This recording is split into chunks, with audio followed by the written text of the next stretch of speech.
Welcome to the Troxel Podcast. I'm Evan Troxel. In this episode, I'm talking with my friend and former colleague, Cody Winchester, about his journey from traditional practice into the realm of digital practice and technology training in architecture.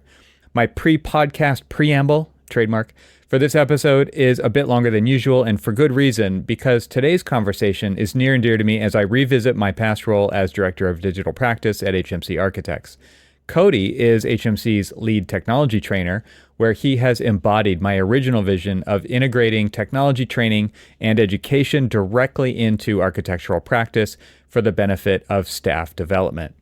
As we all know, architecture is a profession of continuous learning, and technology moves at an incredible pace, so it just makes sense to directly address and integrate tech training into the daily operations of a firm. Luckily, HMC is an organization that also believes that to be true. It's also worth noting that it's not an easy commitment for leadership to make, as we've seen many firms steer clear of this facet of what I think is table stakes for the evolving practice. Many have, naturally, asked, and you've probably heard this before, what if we train them and they leave? But the question one should be asking is, what if we don't and they stay? You see, in a previous life, I taught emerging technology courses at the undergraduate and graduate level for over a decade in the architecture department at Cal Poly Pomona in Southern California. And this conversation is really a result of my experience at the intersection of education, architecture, and technology. One of the goals of digital practice at HMC was to continuously raise what we called the digital IQ of the staff by creating a dedicated technology training wing whose mission was to create and deliver an ongoing curriculum for the staff that included tools, workflows, and a whole lot more. Cody took that vision and ran with it, creating a successful, integrated technology academy within the organization that continues to this day. Fast forward to mid-2024, where Cody was proposing a talk for Autodesk University to tell the story of how a culture of digital literacy had been created at HMC over the last 5 years. And once his talk was accepted, he reached out to me, and we talked and recounted some of the history of HMC's digital practice that led up to his hiring in 2019. Some of what I shared with him, he was just hearing for the first time, and he took some of that and he included it into his talk that he gave at AU. Cody's curiosity during our chat sparked memories I hadn't thought of in years, and it was great to have this conversation with him so that it could be shared with all of you through that talk at AU. My hope is that this story that we're sharing today will inspire others to also go down this route. Today, he shares insights from his recent case study that he presented in the fall of 2024 at Autodesk University, which I've provided a link to in the show notes, discussing the evolution of digital literacy and technology implementation at HMC Architects. We also explore the importance of bridging the gap between practice and technology, the role of training in modern architectural education and in firms, the critical need to capture and transfer knowledge from experienced professionals to the next generation, and the challenges and successes of integrating technology into architectural practice as the underlying technology continues to evolve at a pace that is difficult to keep up with. Before we get into today's conversation, I would very much appreciate your support by subscribing to the show wherever you watch or listen, and please leave a review on Apple Podcast or Spotify. It really helps get the show out there. If you'd like to receive an email from me when new episodes are published with all of the links and other information as they come out, you can sign up for that by becoming a free or paid member at trxl.co. Just click the big join button in the lower right-hand corner. Speaking of paid memberships, one of the perks of that are my episode analyses that I publish in my Leadership Edge newsletter. These episode briefs provide key insights for forward-thinking leaders who are seeking innovation in AEC, but are also short on time, offering the context of each conversation without the need to listen to the full episode. They're designed to keep you updated, spark your interest, and encourage you to tune in if those ideas resonate. Leadership Edge newsletters are only available to paid members of Troxel Plus, and you can become one at trxl.co. To get a taste of what's on offer, you can search for Leadership Edge on trxl.co for a few previously published examples. So, now without further ado, I bring you my conversation with Cody Winchester.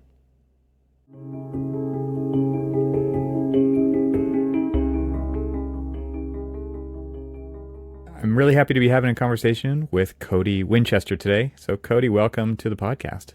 Yeah, thank you. Thank you a lot. This is going to be a fun conversation because you recently did a course. What would you call it? A seminar, a workshop, a class, something? There's a this is what Yeah, you do for a living. Tell me what this thing was. they deemed it a case study. So it was a Okay, kind of a overview of what we had done around training in digital literacy at HMC, your former haunt.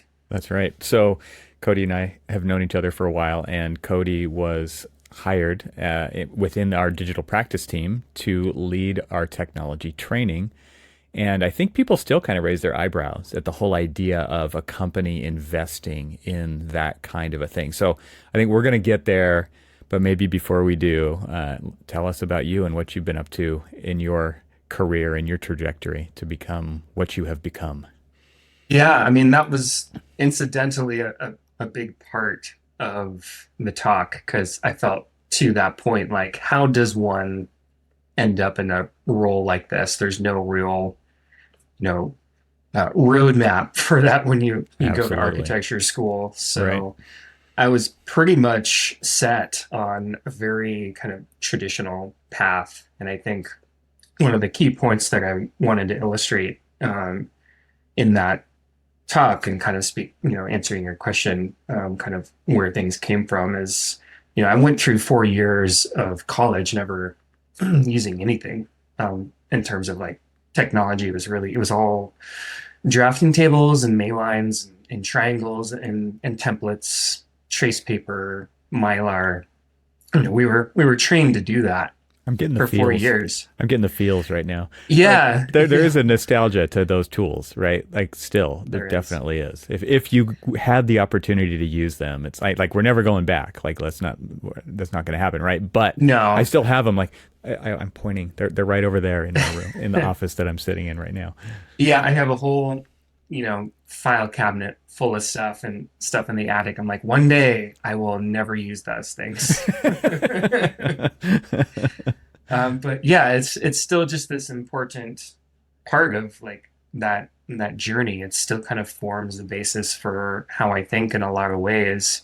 So, from that journey, it's sort of like how, finding this inclination towards using the technology that's become available, and how that kind of starts to align in the career path. And in some ways, like how you come up against the resistance in the practice towards using it. And it kind of, in some ways, pushed me away from that traditional path. It's sort of Mm-hmm. like once you know that you can do it that way, why would you pretend that it's not there? Mm-hmm.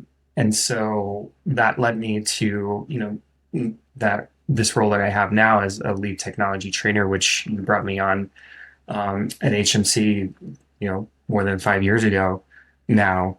And that was never a role that I thought that would exist, nor a group such as a digital practice. It had always been a kind of, club inside of a larger Yeah. practice, and maybe you'd have some time, and most of the time you wouldn't, to really push that kind of agenda forward. So that's really led to this kind of open-ended way of working in a lot of ways. You know that you need to be able to deliver high quality training material, be available for project teams and walk through, how to do things that are best practice and kind of leveraging, that past experience in the practice itself. But it's still kind of, even at this juncture after 5 years, it's sort of like where does it go from here? Even, we put out or we launched a kind of formal learning management system, and there's a lot of kind of consuming that data around training and trying to figure out how to translate that into KPIs for the business, Mm-hmm. which is kind of hard. It's sort of, you look back on your own career and like, well, I went to school and I did these things and I know stuff and I'm able to do what I'm doing right now, but like pointing to a particular class or a particular grade or some outcome in terms of like what you do now, is still kind of difficult to gauge. You kind of hope you see that on the other side of efficiencies in a project team, but that's kind of the culmination, as short as that was, kind of where I've been and kind of what I'm doing now. Yeah. So you went to school for architecture. You've worked Yeah. at firms, and then I think you were at Gensler, right? When I hired you away from there. And then you came Yep. to lead the technology training team at HMC Architects. And like I said a minute ago, like that, people still kind of raise their eyebrows, like, what do you, like that is an investment that the company decided to make, was to actually put together curricula and put together stages of software learning, of workflows, of all of these things Mhm. so that we could really leverage the technology that we were implementing, right? Because you can't just expect people to know how to do it or to figure it out on nights and weekends.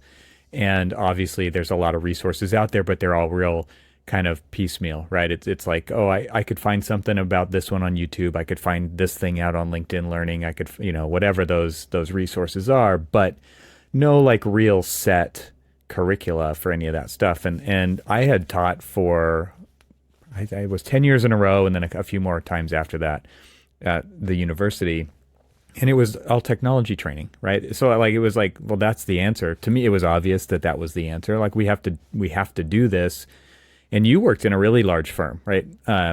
And I can't even imagine what kind of Wild West scenarios were there, because I mean, really, what you're dealing with in a digital practice and kind of making sure everybody's on this, from that standpoint of making sure everybody's on the same page with standards and technology use and workflows and those kinds of things, is people come with bad habits. Like students are one thing, professionals are another, and you've got all of it, right? And so I guess we Yeah. just kind of decided early on that we were going to take this this situation into our own hands and do something really strategic and structured with that in mind. And it's interesting that this kind of ended up turning into a case study at Autodesk University because, like you said, there's no playbook. There's no playbook for your career and your job title, but there was also no playbook for a digital practice in an architecture firm, right? And so I think it's really No. cool that Yeah. it's actually evolved to the point where you are giving a case study to start to write that playbook for other people. Like that's also kind of what this podcast is about too, right? So it's still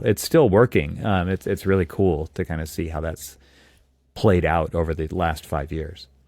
It really is amazing. I do kind of find myself pinching myself that this actually exists, that I'm actually working in this role, because it's only in a place or within a group like that that you can even can experiment with these things that are coming down the pike. There's just so much all the time, and it hasn't slowed down. I Mm, mean, from 5 years ago, we knew like here's some things around standards and workflows for, the classic Revit and Rhino and rendering. Like those things are still true, but it's so much more complicated now. right.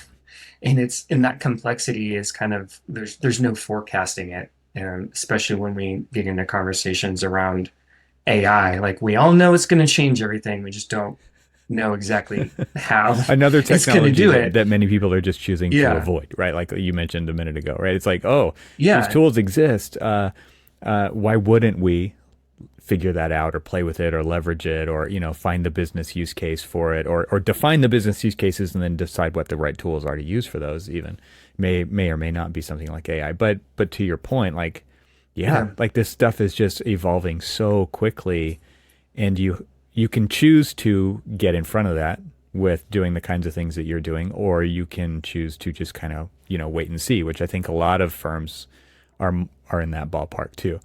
Bigger firms have more resources maybe to put into this, but at the same time, Hmm. it is a strategic choice to do that, right? And so I'm curious from your point of view, like where you were before coming to HMC, what kinds of experiences did you see there, so, and that really, when you saw this opportunity, made you think like, oh, I want to be a part of that.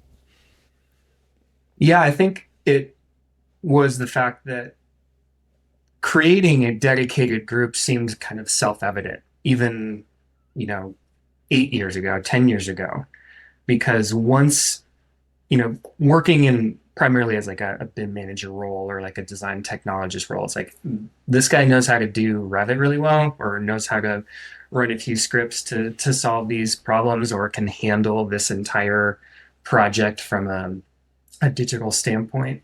Is there's so much time you'd have to invest in figuring that stuff out, like the nights and weekends, like you mentioned. You're just like, I need to know how this works. Otherwise, it's all on me. So like no one else can just figure this out. And doing that enough times and not being able to kind of take those lessons out of your experience on a project and really cultivate them into something that could be used strategically. And being placed on new projects, you would sort of have to abandon what you learned, because now you have to focus on achieving what needs to be achieved for this project. What you did in the last one doesn't necessarily fit what you're doing here. So enough of that happening leads to that conclusion. Like, I wish we just had time to do that, where I didn't have to work on the project as much as I do, after some, time, gaining that skill, and work with other people that know how to do that. And, you started to find some of those folks in, my past life, and Gensler, there was enormous talent. They were just spread around the country, and you kind of find them in this kind of like strange way. It's almost like you can sense there's this disturbance in the force. You're like, I know someone also is doing this. And you just kind of start gravitating towards each other. It does kind of feel like that. You ask enough questions and enough people start listening. You're like, actually, I am doing that. But I'm in Baltimore. There's kind of this shadow network, right? Like it is real grassroots. It totally is. But then there's like these messages that go out. Hey, and then you learn kind of who those people are, and you build connections, and over time you build relationships, and then you just know like who to go to. That applies to lots of different stuff inside of architecture firms, right? It could be detailing, it could be code, it could be lots of stuff. But to your point, like, and on some level, there's even people who are hiding their really amazing skills in this stuff, because that's true. I mean, there's reasons why, and that's pretty sad, I think. So it's like coming at it from this different angle of like really identifying a group of people who is responsible for this, and then you are actually looking for those people in the firm to identify that can be kind of ambassadors and potentially trainers, or you just kind of identify who's really good at this stuff and who has the capacity to do it. But then it starts to really build a stronger backbone in the company of these skills, right? And it worked that way. There was this kind of like tribal alliances that developed from that. And after a while, though, you get to a point where it's like, okay, now this is our tribe, and we maybe even like semi-formalized with, in our case, there was a design technology group, as it was called, and we would meet regularly and discuss these things, but we were only allowed to spend like 20% of our time doing it. It's like, well, you have 20% of any given week that you could do that. And then the rest of the time you're on the project. However, if you do have those capabilities and you're plugged into that network and you're, solving project issues like that, or really taking it to the next level, then people start asking more of you as a result of that. So that 20% quickly evaporates, and you might be able to attend the meeting, but you're not able to like really take that and turn it into something. So you always keep hitting that wall, and you're like, I'm sorry guys, but we really just need to make this like our job, and we can help projects, but we can't be like beholden to them on the kind of same hourly model that is typical of, other project designers. So, that frustration was there, and it's not, Gensler's fault or anything like that. I think it's our industry's paradigm. Yeah, it's around like how the normal we approach. structure the business. Yep.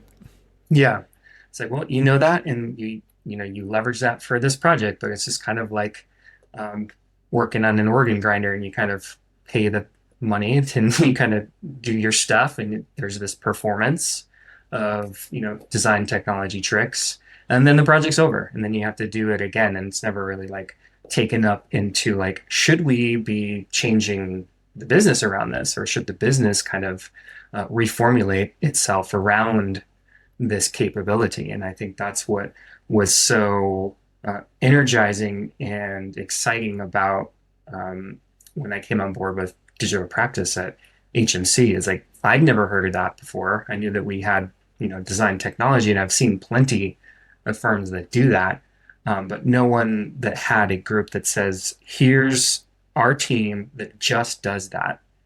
And especially 5 years hence, I don't see how we could have done the things that we've done thus far, even the things that we tackle on a daily basis. It's like, how would you even do this if you didn't have a team that was like spending a lot of time figuring out the ins and outs of some new software integration, or even asking those questions around generative AI, and using stable diffusion like we were trying to do, and know it enough to even explain it to an executive committee that's interested in that as a strategy.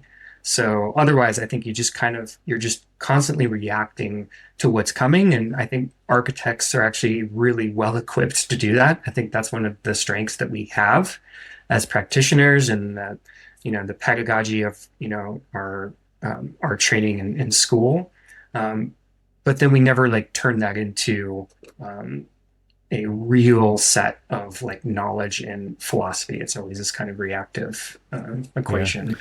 Talk about kind of the structure that you've started with and maybe have evolved. I have definitely haven't been able to keep current with the story, but so I'm curious to hear where things have come over the last 5 years when it comes to how you deploy this training, and maybe talk about it from the business side, but also the doing side. Like one of the big Hmm. things that I think a lot of people again raise their eyebrows about with this whole digital practice and especially training is like the idea, is it billable or is it overhead, right? And so I would Yeah. love to hear you kind of explain the approach and maybe some evolution of, if there has been, of that approach as you've moved through it over the last 5 years.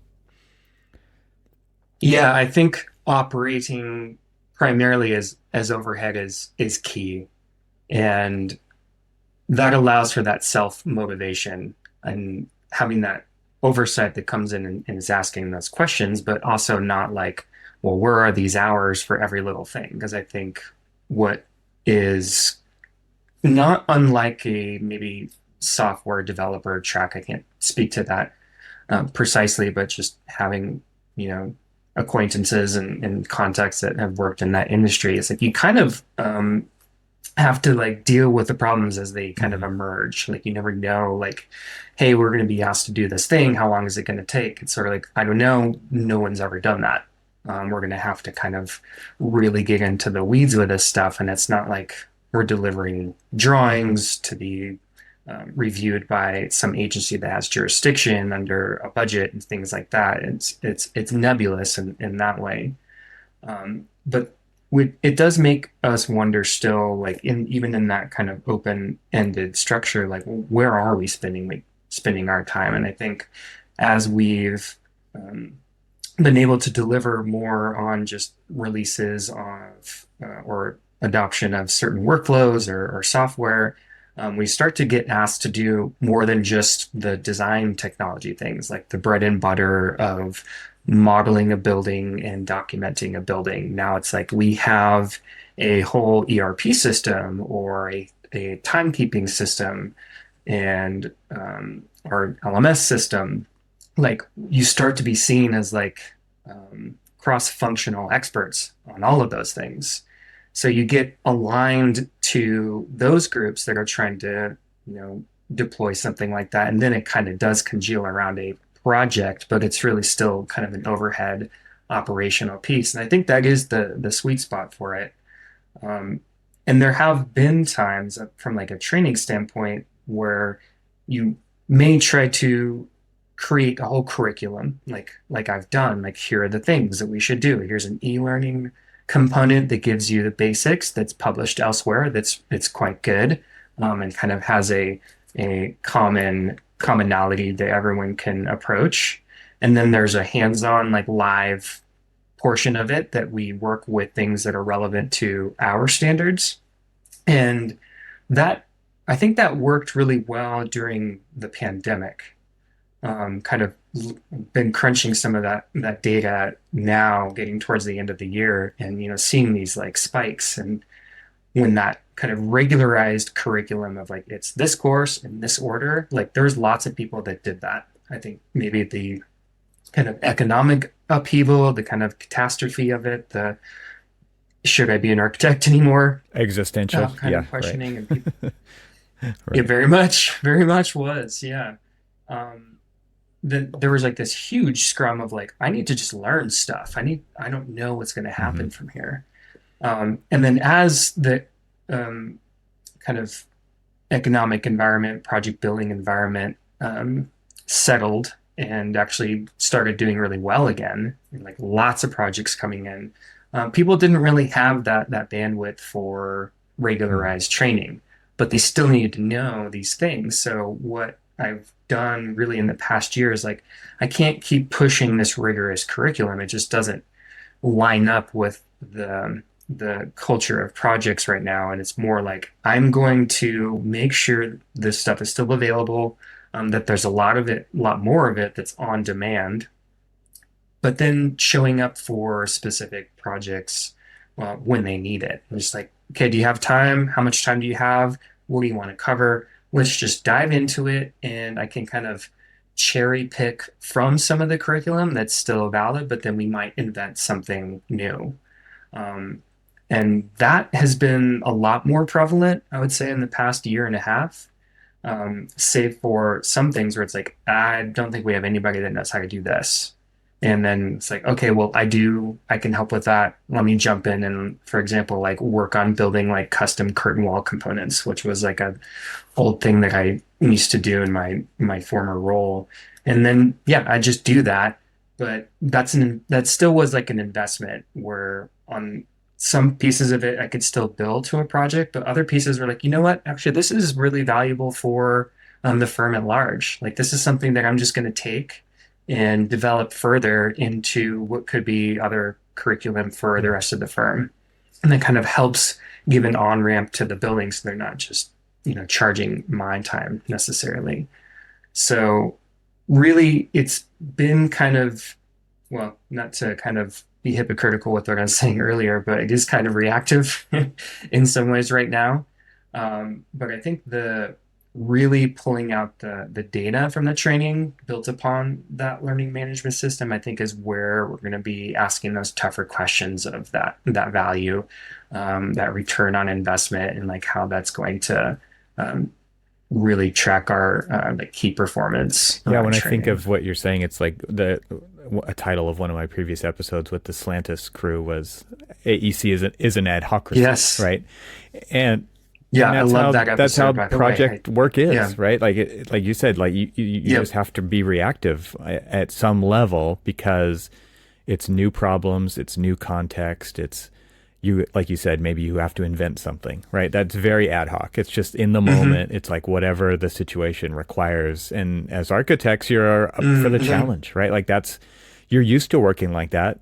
You're not like overwhelmed by that idea. That's kind of exciting in some ways, right? To show up to work and what's it going to be today? Who knows, right? And then there's the other side Yeah. of it, which is like there's structure and there's things that people can rely on that are maybe long form, maybe they're sequential, and maybe they're working their way through some kind of training materials. But it's a balance of all of that. There's stuff that's going to be applicable to a studio or to a team or to an office or to the whole firm, and there's other stuff that's like, man, we're never going to do it like this again, but we have to do it for this project, kind of a thing. And really just understanding that from an orchestration standpoint across the firm and being able to translate that Hmm. to leadership who wants performance and accountability and ROI numbers and metrics and all these things. It's like, well, you can't have it for everything. It's like saying, well, just try to qualify the value of design. Like, what's the bottom line there? It's like, well, it's a Right. hard thing to do, right? Like there's certain things that are very difficult to do that on. But I want to go back to this idea of like risk versus reward for implementing training like this. I mean, and there's other things that you could apply this to as well, but we'll stick with training for now. Like you're constantly kind of evaluating, like what's the old adage? It's like, well, what if we train them and they leave, and then the second question is, well, what if we don't and they stay, right?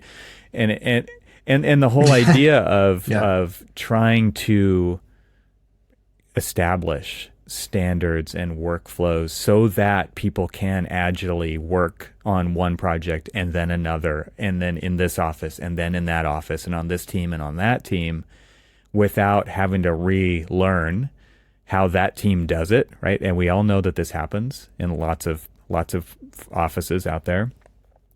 And so there's risk and reward at that level. And there's risk and reward in like the whole, tell us, like what is this doing for our firm?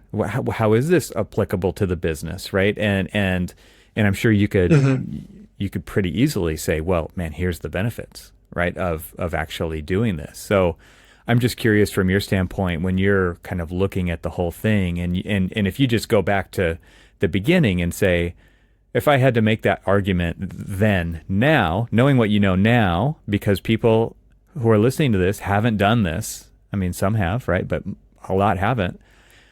Like, what would you just generally say are kind of the risks versus rewards, and where, I mean, I think you're going to be a little biased here, right? I think you're going to be more on the reward side, but just the overall kind of like thoughts and feelings, and maybe even some hard maybe not numbers, but like things you can point at and say, man, like if you've already kind of said it, like, man, I can't even imagine if we didn't do this now, right? Like, but there's people who haven't done this. And so how would you kind of sell this idea as being important enough to really follow through on implementing?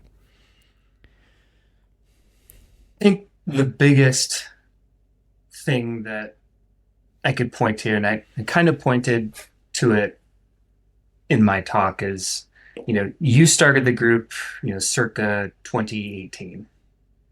And we got on our feet really by the fall of 2019, on the eve of one of the biggest events that's happened in 100 Yeah. years in the world, which, we kind of look at it now in the past, like, yeah, this pandemic thing happened. That's how I looked at it.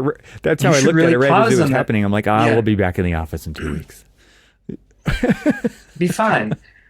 I don't the effects are still present now. Like everything that has transpired on the planet right now, like geopolitically, business wise, finance, inflation, like a lot of these things, like, guys, there is one key event that this all ties back to. Like, this pandemic was the singular most affectatious thing that's happened in the world in the last 100 years. Well, as far as like pandemics, not excluding world wars, but it's at that scale. That's something that, I really wanted to emphasize. Like, this was such a massive shift in our thinking, in our working, in our doing, and the way that we form community, all of these things that we're affected by.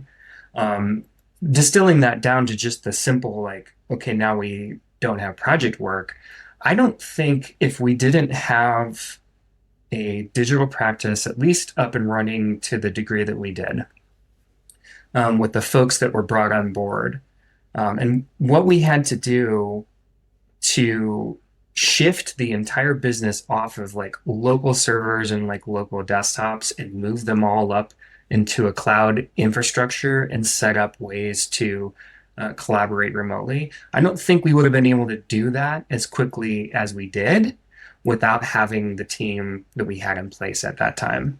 In that respect, I feel like we were very lucky. Like larger firms, I think, like my former firm in Gensler, like they were already set up to do that in a lot of ways because they're multinational. The remote infrastructure was already there.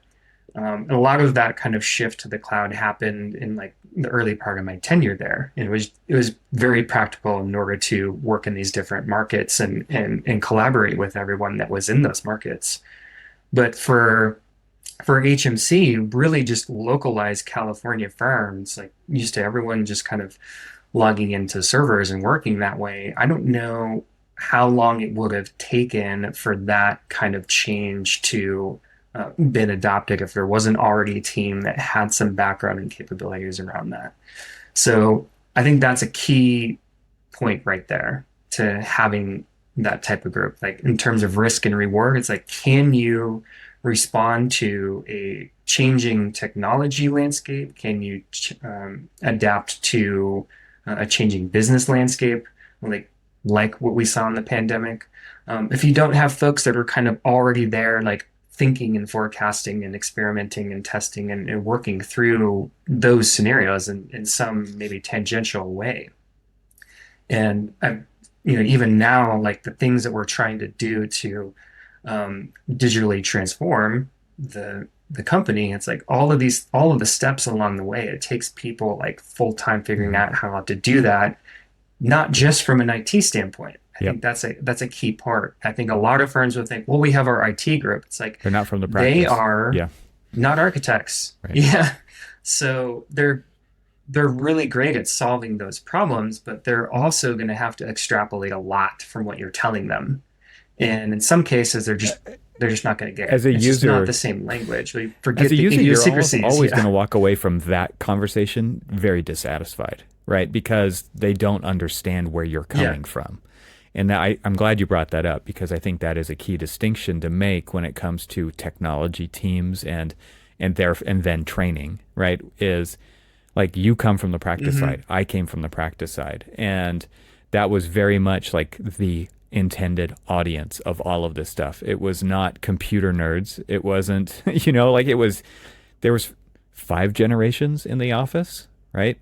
There's very literate technologically people, and there's very illiterate, and there's the spectrum in between. And you have to talk to each one of those. The common language that we speak is architecture, right? So how do we translate these things to all of these different kind of languages of not just generations, but there's all kinds of ways you could dissect the demographics there, right? It's really interesting to kind of think of it from that standpoint, that it really is rooted in the practice side. It's not IT coming at solving this problem. Hmm. Absolutely. And it's funny because you do have to have this hybridization. Like it's not just like, let's just get architects together with IT. It's like those are, spectrally like mutually exclusive. There's no Venn in a diagram. lot of ways. It's like not really, especially if you're Rarely, someone yeah. in one of these older generations, even including the older millennial like myself. It's like I used ink and Mylar for 4 years. You weren't the and native. it wasn't really until like yeah. So it's like if you have folks that like almost went into their career well into their career doing that, like where's that then overlap? So it's like, again, it's like, how do you capture like that tribal grassroots assembly of a group of folks that have a technology talent that are or coming at it from a native standpoint, like, yep, this is the only way that I've ever done it. Like I started my first year of school using Grasshopper or Dynamo or, Python scripting or what have you.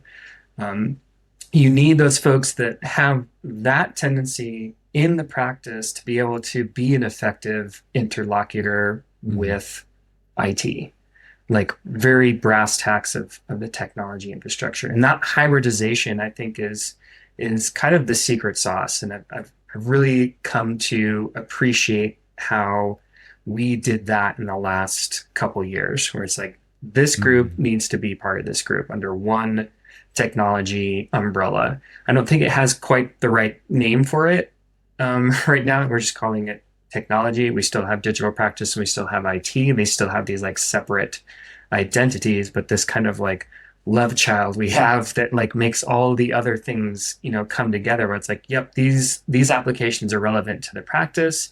They're going to support our production in Revit or Rhino or what have you. And then we need help to figure out how to implement that from the actual infrastructure. Like, how does this work on on Azure? How do we set up those permissions? How do we intake users? How do we manage all of those licenses? Because all of that together is what creates that seamless experience for deploying and using the technology. Because it's all that effort. It's so easy when if it just minorly fails, people were like, "Yep, it sucks. It doesn't work," and then they don't use it. And you're just Yeah. like, "Oh man, this took us months to get this far." But having that way to communicate across that spectrum is super super important. I mean, you need folks that are learning each other's language and have that bilinguist type of approach to working in Yeah, technology in the you brought up practice. Grasshopper and Python scripting, and for those people who maybe are in leadership roles who've been around the block a few times, don't even maybe know what that means, right? And the way I would describe that is like Mhm. that is the way that younger generations sketch. Like that's like them pulling out the trace paper with a Pentel kind of a sign pen. That's what they're doing. Mhm. They're coding. It could be actually writing lines of code in Python. It could be visual scripting like Grasshopper or Dynamo. It could be, using walls and various symbols and things. And then you have all the generations skipping all the way up to, somebody who's actually rolling out a roll of trace and drawing on that trace. It's different forms of sketching, right? And what I think is interesting about kind of labeling this technology, the definition of technology Mhm. is anything that changes how you work. It could be language.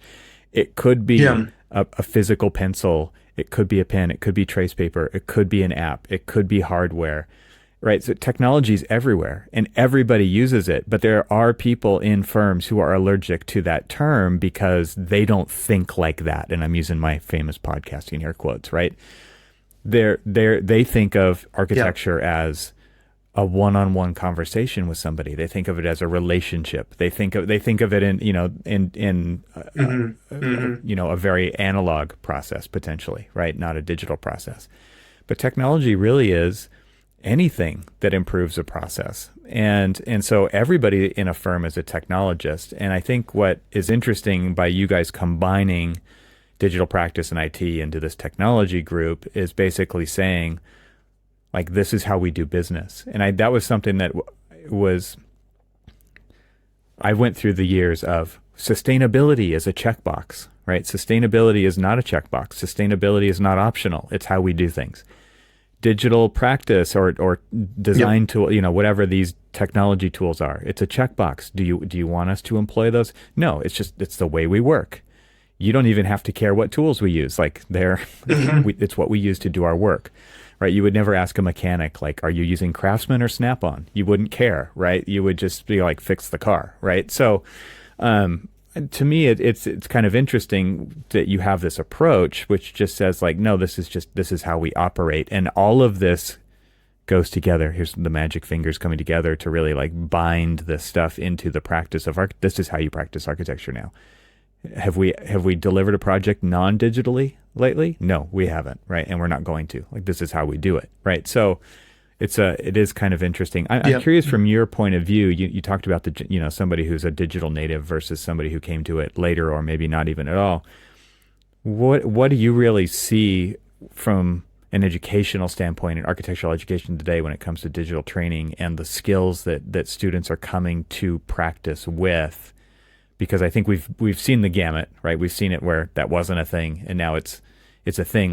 And I know schools are some are maybe doing some technology training, but many are not. They're just saying students figure it out, right? This is architecture school 101. Like we had to build physical models. Did they teach you how to build physical models? No, they did not. You Hmm. had to figure it out.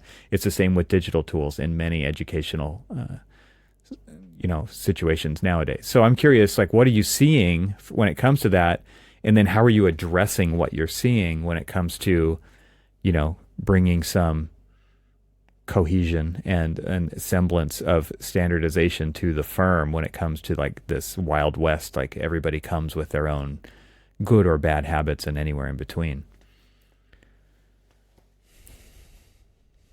I think you pointed to something really important about just fundamentally, by definition, what technology is.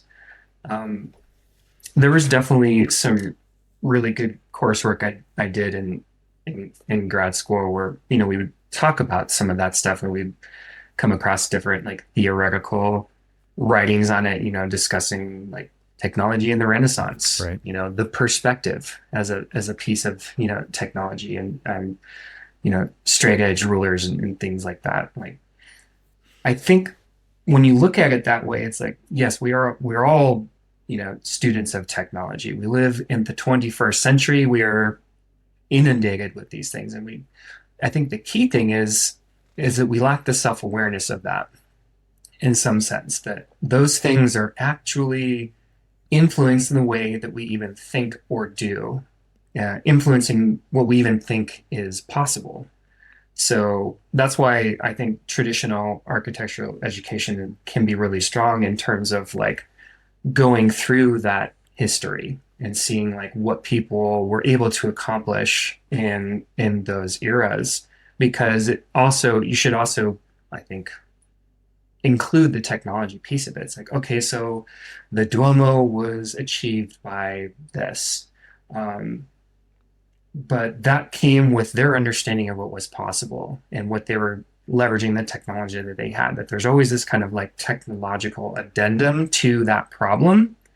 And the part that always kind of frustrated me when I was in the practice is I'd be trying to use these things to better the outcome. It's like if we leverage these things in this way, we're going to be able to create things that we didn't think we could, or manage the complexity that we thought that we could. But it was so oft just, relegated to being just a tool. It's like, well, that's just a tool, but we're doing architecture. It's like, no, you're not. Like this, you are using these tools to do architecture. They're it has a symbiosis. The things that you think that you're able to do in architecture is a function of what you're using. And it's like, yeah, but you can do that in AutoCAD. It's like, that is another piece of technology. The way that you're thinking about this problem and how you are thinking of solving it, even using AutoCAD versus something like Revit, it's like, do you understand that that is your paradigm of design is a function, or is at least mediated through the technology that you're used to? So I think that's an important educational piece to include in this dialogue with larger firms like looking to implement a technology program, is that you have to have some self-awareness of the fact that you are doing the things that you are doing right now because of the capabilities and the technology people that you have which available. Is where the training comes in. This isn't right. And the people. Yep. Yeah, well, that's that self-awareness component of it, and like asking an architect for humility, maybe it bridged too far in some cases, but I think it's really helpful on having that honest assessment, and it's really just taking a good business argument. It's like, what are we doing and how are we doing it? If we had a new way of doing it, would we be doing things differently? And the answer is yes. So what is it that is kind of hindering that? And what is the things that we would prioritize to ensure that we are maintaining relevance into the future? But yeah, I think that, that technology as a paradigm in and of itself, I think is an important component. I have another question, but I still want you to talk about kind of what you're seeing with graduates coming out of school. So I'm going to try my hardest to remember what I want to ask you, but jump onto that section of it. Just talk about, because I think a lot of firms look at young hires as like, they already have the skills that I need. The schools are doing the training. And then like when I was teaching at school, that might have been the case, but I know the school that I was teaching at got rid of all the digital coursework because they had to fill it with other classes that were required. And there are so many resources available out there, good and bad, but they just say, have at it, like figure it out. And they obviously talk to each other a lot and teach each other.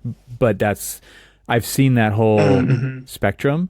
And I'm curious what you're seeing now when it comes to that, and maybe what advice you give to people doing the hiring when it comes to the skills that you see graduates coming in with. obviously they're very prepared and they're at a stage of their life where they can pretty much learn anything, right? And that was something that I always thought was so cool about hiring these people, and then therefore getting materials in front of them very quickly to say, this is how we do it, because that's really important, right? So I'm curious your take on that. Yeah, where to begin on that? Like, there's definitely a lack of skill in certain like core functions of architecture from new graduates. In essence, Revit. There's very few people that come out of school that know that. They might have taken like a course on it. You'll find a lot of folks that are pretty good with Rhino. Um, Still some folks that are still pretty good with AutoCAD. I haven't come across too many people. I always have to ask anymore in my training, especially when I'm talking about Rhino. It's like, well, Rhino underneath the Mm-hmm. hood, thinks like Mm-hmm. AutoCAD in many respects. It's like part of its Yeah. its kind of lineage. But it's like, but anyone in the room remember AutoCAD? It's like, okay, good. Everyone still does. It's actually one of the number one products still for Autodesk. Um, but I think the other part of that is, we had, or architecture, the Royal Architecture, we have kind of operated as this kind of apprenticeship for ages, that you come in and you have tutelage under a master designer, and you're kind of there to absorb and learn that trade. It's not something that you can be taught in school so much. So the theoretical framework that comes with a lot of, traditional architecture school, I think is really important in order to, develop that self-awareness, criticality, generalistic framework for approaching problems. But that actual practice of architecture, it's called practice for a reason. We should assume that folks are coming in to learn how to do architecture. And we've seen that most directly too in more in recent years following the pandemic, as we were kind of looking at how we can bolster retention, because there was this hold on for dear life during the pandemic, and then there was this kind of like epiphany following that, like, well, maybe I don't have to do this anymore, or this traditional path of architecture, I'm not really able to learn as much as I want to. I just have to like do RFIs and submittals all the time, and then my kind of creativity tanks after a couple of years of that. So what we're seeing, and kind of even preparing for the talk that I gave, and kind of reaching out to our human resources and kind of discussing some of these things, because we worked on a lot of the learning together, is the feedback around from them was saying, we're seeing people that aren't even sure they want to be in this field anymore. They went to school, they graduated, they're getting a job here, but they're like, well, is this what it's going to be though? Like, am I just going to kind of trudge away with that? And there is a greater expectation from younger generations and the folks that are coming out of school that they're going to have a pathway to learn and develop, and that's just going to be a constant. And I think that, the more that I think about this and try and like plan for this and the curriculum that I'm developing, is like, how does this affect university? Like, how does this affect, going to school for that long with that kind of debt, like I certainly have, and probably and will have for probably the remainder of my life. Like, what is the value there when I have Mm. to learn all of this stuff here anyway? Like, I need to continue this journey somehow. There needs to be a pathway for me. And that's true of the folks that are going in the traditional line of architecture. But I think, I also speak to this in like, how do you make a digital practice? That's super important for the folks that have that inclination too, because those folks are going to be the most um, readily alienated in a typical practice model. It's like, I have this interest in technology and applying that to practice, but my leadership or my immediate manager is telling me like, don't worry about that, just get it done. Like, we don't have time for that, we don't have the hours for that. Like, that's going to alienate those folks, and they're going to feel like there's very few pathways for them to stay in the industry. Like, they're expectation really is like, I'm interested in this. I want to learn more. I want to be aligned with people that know it so I can learn from them in the kind of traditional respect of like being an apprentice, but also having access to those resources that have, kind of lay out a path for me. Like once I get to this level of understanding technology in the practice, where do I go from here? It's not just senior project architect. It's not, principal of the studio. Like there needs to be an avenue that like aligns to that as well. So it is still this kind of topic to be explored. I still think about it a lot, but I think the short is that folks are coming out of school, coming into the practice, and they're expecting a firm to have a learning path for them because it's not given to them at school. School gives them just a framework for thinking. It doesn't give you practical skills. Otherwise, NCARB wouldn't exist, right? So it's like, come on, guys, like we built this whole structure of being licensed around this. This isn't that different. You have to invest in the teaching and the learning. And I think that interaction is where there's strain. There's probably because there's not a lot of time to do that. Like everyone's super busy and understaffed or underpaid in a lot of cases that they're like, I don't have time to teach you. I just need you to know it. But it's like that is antithetical to kind of what we're set up There's to do. definitely a lot of kind finger what the pointing there, right? expectations We've are. all seen that. It's like the schools are pointing at the firms are pointing, the practice is pointing back at the schools. You're not training them to be effective, workers as soon as they get into a cube, right? And like you just said, like it's actually designed this way. And if you don't like it, like redesign it, like actually work together and redesign it. And to me, that's what implementing a training department, a technology training department is actually for. It is to design the future of your company inside your own company. Because one of the things you said earlier was like, well, who are we? How do we get our work done? And usually that comes back to tools and process and workflows. But it's also, who do we want to be? What kind of projects do we want to be known for? What do we want to be known for? Why do we exist? And then designing a path toward that. And this module of the company can be a key leader in making that happen, right? Because you can attract people who are already doing that or know about that, or people who are apt to learning about those things before everybody else and implementing them to then train the rest of your people on how to do that. I think where a lot of things get lost or broken down or however it's stalled out along the way is by saying, how do we just keep doing what we do but make it more efficient? Like that's not progress, right? You might be able to look at a spreadsheet and see something there that makes your argument, but it's not that's not why you exist. Like you're a business for a reason. You're a collective of people for a reason. And so I really feel like these kinds of groups in a company are, the purpose of them is to evolve the company and not just stay doing what you're doing. Yeah. Absolutely. Yep. That I kind of want to go back to one thing that you said about kind of the audience here, like for leaders of a firm that, may be hearing these terms around like what is Grasshopper or visual scripting or things like that. Why does that matter when, we're doing drawings with dimensions and sheets to submit to the city for review? Like, why does that matter? And to that point of like, where do you want to be? One specific example we had about like using Grasshopper by way of Rhino is the goal wasn't to use Grasshopper for the group.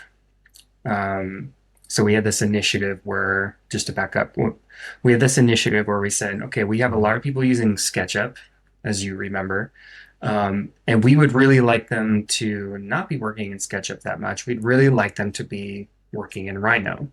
And the reason why we would like them to be working in Rhino is because you have access to Grasshopper, and Grasshopper has this capability and so on. But it's not just that kind of progression as the goal.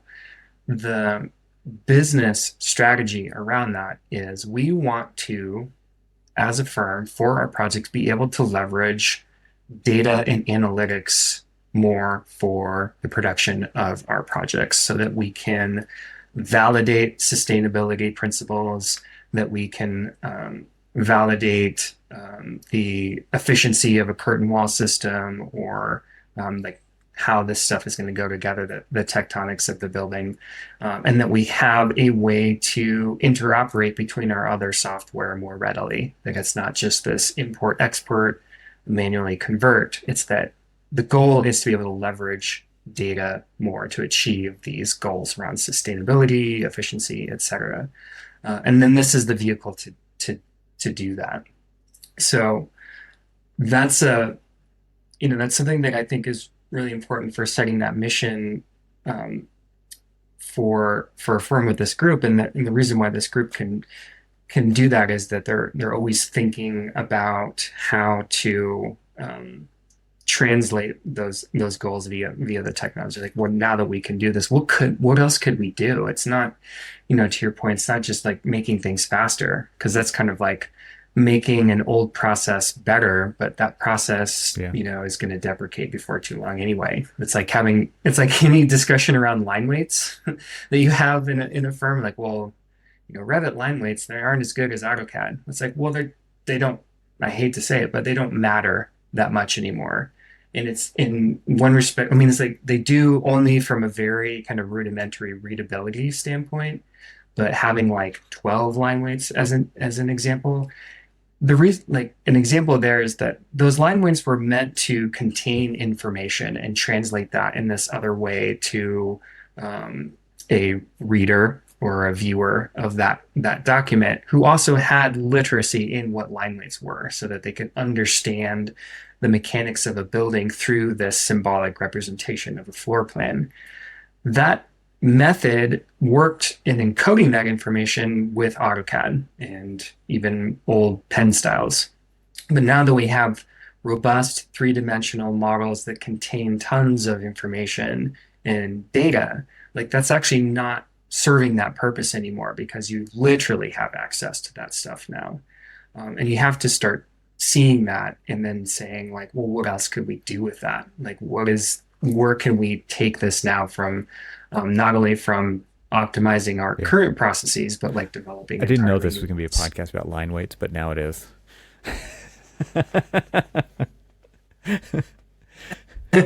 It's just one of my ticks, because I hear it every so often, and it just always just like it's not the priority just anymore. brings up so many bad memories. Like what? Like I hate to say it, it doesn't matter. It doesn't matter anymore. They're already there. Like however it looks, it's not the most. It's like the 12th most important thing in like the I always said your project that the tools are not why we do this. The whole point of digital practice was not so people could just geek out on technology, right? It was to identify the outcomes, identify where we wanted to go, and then figure out how we were going to get there using tools as leverage to do that. And again, tools is a very and tools and technology, it's a very wide ranging definition, right? It's anything that helps us get to where we want to go and be who we want to be and serve who we want to serve. And to me, I think like implementing something like this is a key to actually achieving that, not just staying who you are. And it's not race to the bottom, it's race to the top. Like, how do we get to where we want to go? It's like aim there and then figure out how to do that. I'm curious from an implementation standpoint. Obviously, there's been lots of lessons learned over the last 5 years, and you got to present this case study at Autodesk University. I'm curious about maybe 3 different things. I'm curious about the kind of feedback that you've gotten from people who are in the firm, who have benefited or not. I don't know. You tell me from what you're doing there. The second one is like, what are the lessons learned that you think are worth sharing? And then kind of icing on the cake is like, what should people look out for? Like, what hasn't worked? What are the failures of it that people shouldn't waste their time with? I'm sure there's a couple. So.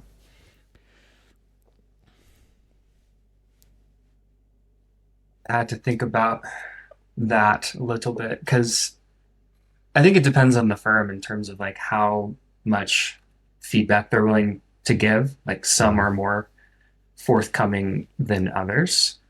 Um, but I think the lessons that we learned is there was a time where we appeared to be too elite in in the firm and removed from the everyday experiences of folks on project teams that we could kind of, sequester ourselves up into a technological ivory tower, and just kind of noodle on these things and like issue decrees on standards and processes with kind of little regard to what's actually happening. Um, so we did go through a kind of uh, process of like deep survey of the company, like just to fill out a survey, but also lots of one-on-one meetings to just really gather that feedback because we were starting to kind of see this Mm. resistance and kind of almost kind of palpable disdain in some cases. Not always. I think, most people are very professional and polite, but you could just tell you're like, I don't think you were totally like wanting to hear what I just said about X, Y, or Z. Like you should, here's a process that you should do. Like, yeah, we don't do it that way. It's like I think maybe we're kind of missing each other here. And there had been enough of that, as well as like, explicit complaints to leadership to be like, we need to kind of assess this across the board and see what's going on. So we did those series of surveys, and that's where we started to get some of that feedback that, yeah, you guys seem like you're kind of off in your corner and not really doing what Mm. we're doing in this kind of high and mighty way. And some of the adjustments that we did see there, I know we had this discussion on like, yes, a digital practice should mostly be an overhead type of operational department. I think that's still true.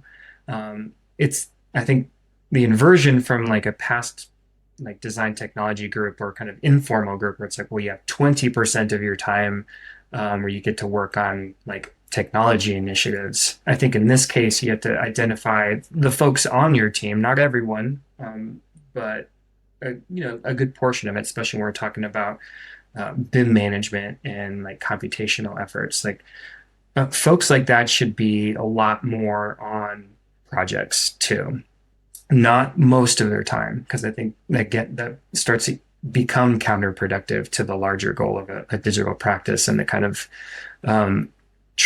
digital transformation of a firm. But if they're not involved in those projects and they're not able to really sympathize and adjust and tune workflow processes to the needs of folks, and then they don't have that rapport in that respect, like you're not in this kind of fight with me on this project, because every project kind of feels like this kind of slog or this battle. Like we have a lot of like war Welcome to euphemisms architecture. in our practice around that stuff. This old war Totally. horse over here. Yeah. War horses and workhorses doing CA on projects. It's like, people are, it's a lot of work to do architecture. It's really hard. Um, so you need folks that can you need the people who are coming up with these ideas around technology and trying to initiate some sort of strategy around it, to be able to share that pain or share that experience. I think that's a key component of it, and we're kind of humming along in that way. There are some key people that are like, well, also aligning to work, where your folks on your team want to work. Some people do want to just like take problems out of projects and just really noodle on them for a while and like, I want to find the solution to this, or at least a kind of hypothetical strategic solution that will affect more projects. And other folks are like, I love having this space, but I really want to be in there working on these problems with the folks on project teams. And we found a pretty good balance on that. We have our folks that are like really involved in the projects and are able to give us a lot of like real feedback from the practice. So I think that's one key lesson learned. Other things would be you just you just don't know what you don't know. And some of this stuff when it comes to like testing software and deploying software, we've had just tons of like hiccups around that. We have one going on today that kind of took up part of the morning. It's like Autodesk desktop connector. We've been putting it off for a long time, and then now we have to use this new version, or the version that's been out for like 10 months now or so. And it was a huge disruption, or the installs didn't go right, and we just didn't have enough time to like really test every case. And I think acknowledging what you don't know in that from a digital practice standpoint, you may say like, yeah, we just update to this thing. This is, what we need to keep this suite of tools running, or our app stack kind of up to date.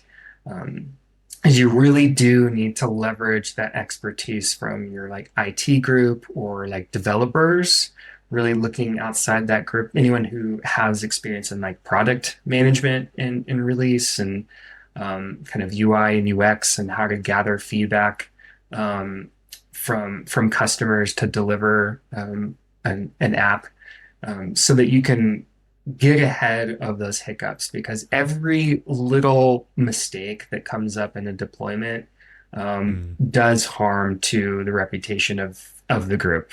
And like I said earlier, it's like you may be spending all this time to arrange all this thing and get all of this complicated information behind the scenes and connections to this or that to work. But as soon as a user logs in and it doesn't work, there should be like, nope, sucks. You guys suck too, by the way, because you didn't figure it out. You're just like, that part's really hard, because you just like, in some ways, because we came out of the practice and we're into technology, we just don't have a lot of that understanding of those things either. It's like, well, what are the steps that we should be taking to like move through like alpha, beta release, of an application. So I think that's something we're still kind of learning. And when you're looking at putting together a group like that, it does matter the kind of array of expertise that you're bringing together. You have your Revit folks, you have your Rhino folks, your Grasshopper folks, your visualization folks, but don't underestimate the value of like folks that know how product management works, that know how development works, alongside even folks that know how to really gather that feedback and market it too. It's like, what is a good communication plan? We've suffered a lot on communication before too, where it's like we just didn't get the message across. We didn't find the places where people were actually checking. It's like, oh, we have this post on our intranet.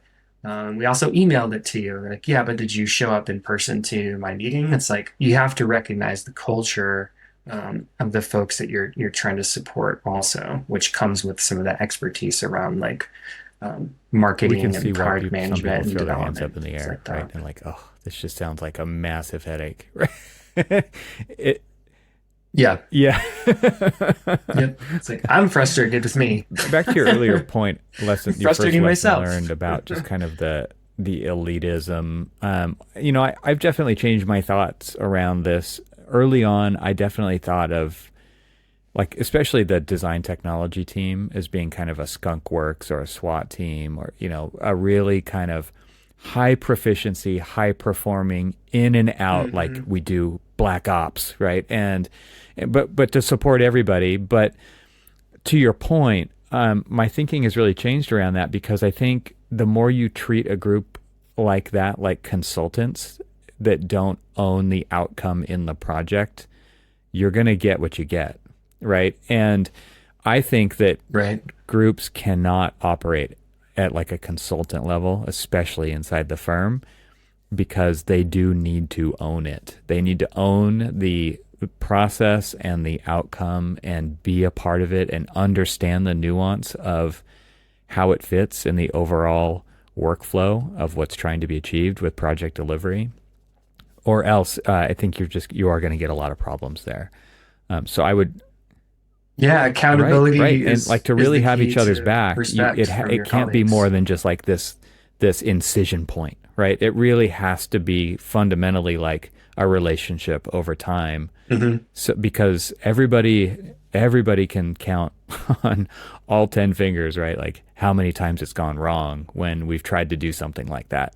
And it's not that it goes right every time you do it the other way, Hmm. but the chances are much higher when you have a relationship and when it's not a consultant relationship. It's actually like we're on the same team kind of a relationship and we're really here to support. Like support it is such a interesting word, right? Because I think we think of like, oh, I have to make this phone call and go through the telephone tree and I have to talk to somebody in another continent and I have a language barrier. Like that's not the kind of support you're looking for, right? Like there's all those things that they could be anybody you hire, like that could be how it is, but at the same time, Hmm. like there's a reason we started with like it's important that you came from practice and it was important that I came from practice. It was because of like the understanding of what the people who did the work needed to accomplish. And they weren't just reacting to putting out fires all the time, right? Like we put out fires on projects, but we also like this is why we do projects, right? So you Hmm. have to speak that language. And I think you have to be there. You have to be that person who's really like you have each other's backs in that situation. It's definitely a great thing to look out for. I agree. It is crucial. Yeah, that is a crucial point is you need your folks that are in these roles to have come from the practice and have had sufficient time in the practice to have experienced what happens in the practice and how to communicate the solutions and be mindful of the deadlines too that people are facing because that's Mm-hmm. another kind of asynchronicity with technology and project work, especially in architecture. Like your deadlines are coming faster than it takes to develop a solution for that project from a technology standpoint. It can take a long time. It can take weeks or months to like build out like formalized algorithm to like accomplish something. And it doesn't just work right away. And in some cases, you might have to say, hey, I need to give you something just off the cuff, but I'm not going to forget about this and still have a way to like work on those solutions in your kind of other digital practice role. But that sensitivity to the needs of the team only comes, I think, from having experienced that. And it kind of reminds me of a key point for those in looking to create a group like this or interested in kind of what that looks like is you have to be able to see this talent happening on your project teams and cultivate them. They're not it's not some like external hire that you can say, here's this person, they're an expert in Grasshopper. This is all they've been doing their whole career. They work for McNeil or something like that, or they work for Autodesk and they're going to come and help us. And like, well, that person is the software expert, but they're not the practice expert. And that would be a mismatch if you're trying to just like hire that into the practice as a solution. I think there's ways where this is organically happening. There's kind of without exception, there are folks that have talent around technology and architecture. It's just I think it comes with our trade because again, like we're all technologists whether we're aware of it or not. Um, but being able to cultivate and have that pathway for those folks to grow into those positions of leadership from a digital practice standpoint, or even leadership within the studio itself, that practice kind of transition is key to making Nice. a group like that work and Is be there able to anything provide else that that support. you covered in your case study at Autodesk University that you think is worth mentioning? We'll definitely have a link to that course that you pre-recorded in the show notes for the episode. But is there anything else from your presentation that you feel Yep. is worth pointing out? What I'm really interested in doing at this point, having developed a training curriculum, placed it onto a formal learning management, plugged it into our job functions in the firm and the kind of alignment with all the different stakeholders in the group is there's a key part that we haven't totally mastered that um, kind of amplifies it and makes this scalable. And I think it comes to like the knowledge management piece of it. That's kind of like where I end this talk. It's like, how do we have a way to not only provide that training, but how are we going to capture knowledge from everyone else in the studio? You know, whether it's solutions from a technology standpoint, Hmm. but also just that expertise in the practice, like someone who's an expert in K through 12 or in, museum design or what have you. It's like there's this key part where, I think you've said it to me in passing before, like, architecture tends to be like this pyramid scheme where there's like the person on top, like the expert, and everyone's kind of under them. And the only way that you move up is if that person retires or passes away. Um, but I think not to be so glib about it, but it's like, I think what we struggle with in this industry too is that it takes such a long time to master this trade. And you get to that point, and once folks are ready to retire or move on, there's this open question like, well, how do you capture that wisdom and that knowledge from those people?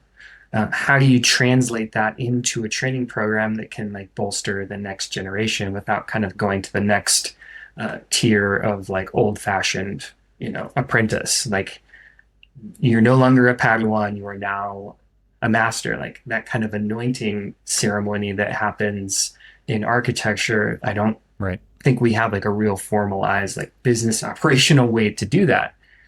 So the knowledge management, I think, is going to be a really interesting next step. I mean, there's definitely platforms out there to support it, but the point that I ended on, because so much is in the digital realm now, everything that we do is mediated by technology somehow. Like our whole like existence is almost like virtualized now through all these different bubbles of information and technology interface that we have.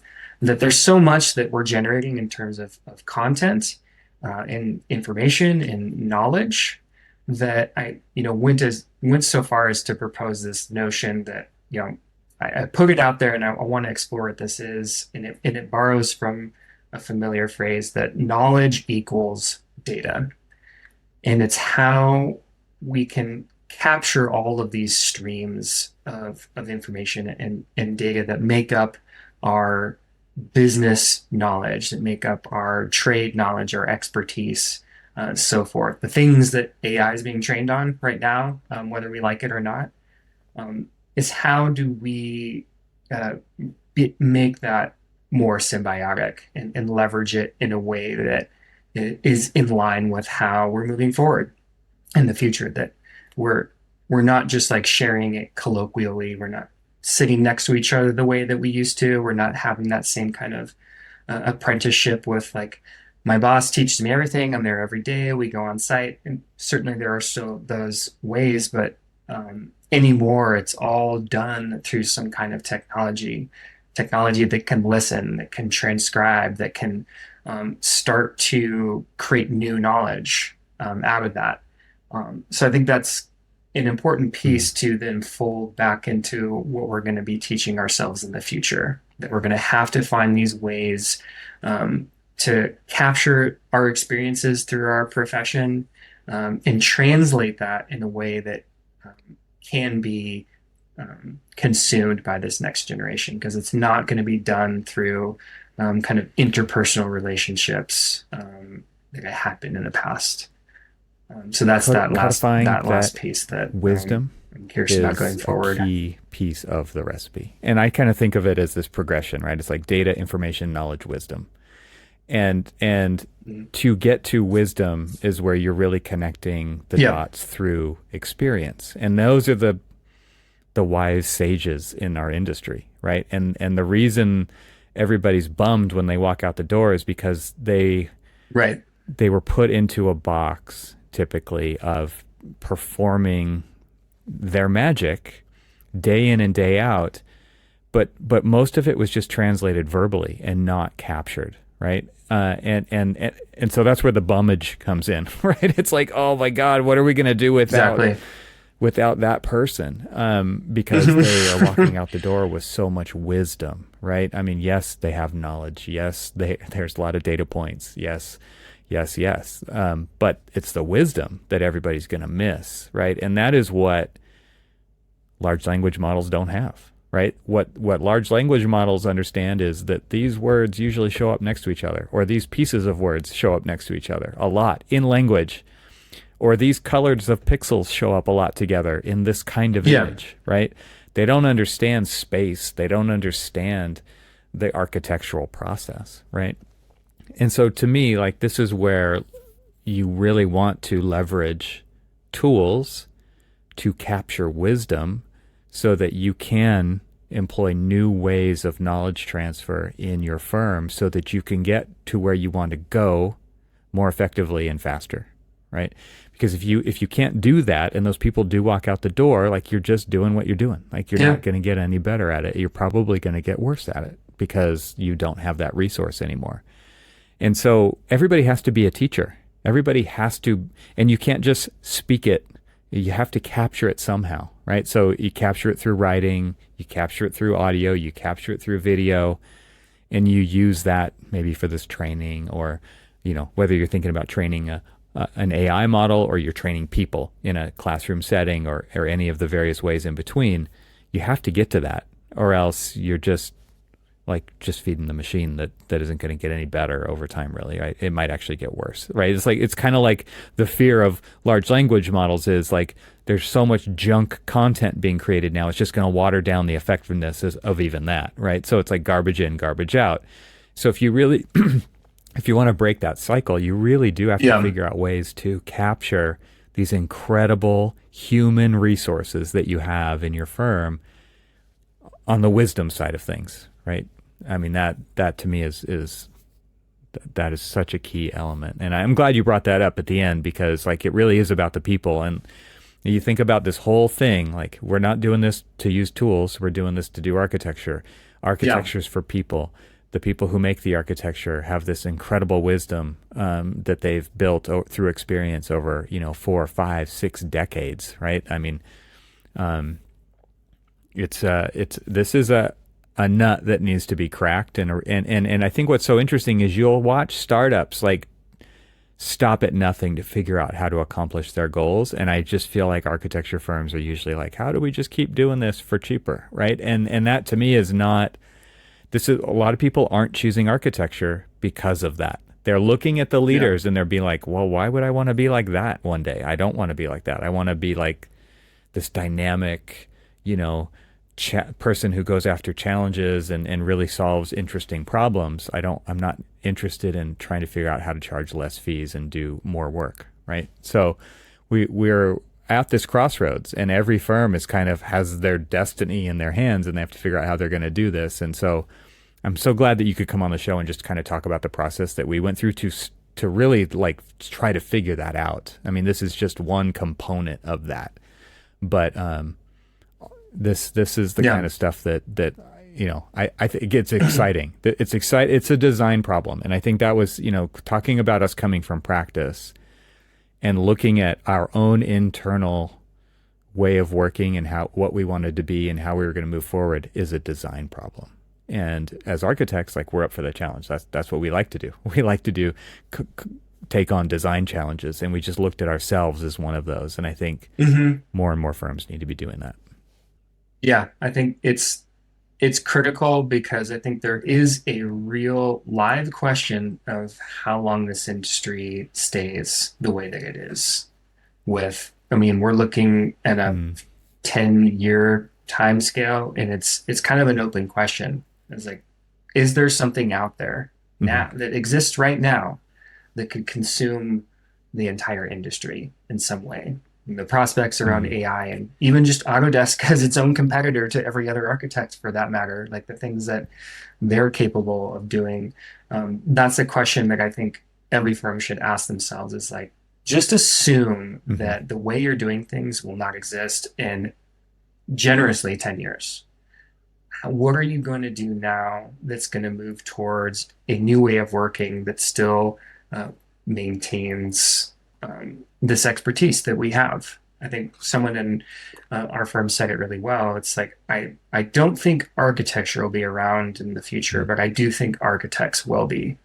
So it's a matter of like, what is it that architects will be It goes doing in back the to the whole future idea of without what is the value architecture as it's proposition of come an to be. architect or an And it architecture, revolves around these right? questions. Like, what do you really do? Where's your value truly lie?